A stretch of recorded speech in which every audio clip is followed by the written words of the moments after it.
Paano po, kapatid na Jonas, kung sabihin ng iba na paano ako magiging masaya kung hindi ako yumaman, kung hindi ko makamit yung marangyang buhay na pinapangarap ko para sa aking pamilya? Ito po ang sagot sa atin ng Biblia, kapatid na Aaron at mga kaibigan, sa Job 22, 25 at 26. Let Almighty God be your gold, and let Him be silver piled high for you. You will be happy because of your close relationship with God, and you will be able to approach Him confidently. Totoo po na ang marangyang buhay ay nagdudulot din ng saya sa tao. Subalit tandaan po natin na ang sayang dulot nito ay short and temporary lang.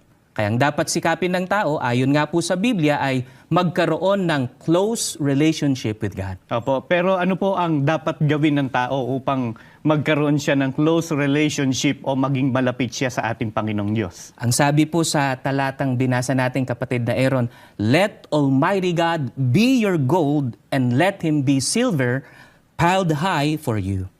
Ang katumbas po nun, mga kapatid, mga kaibigan, ang Diyos po ang dapat nating ituring na kayamanan.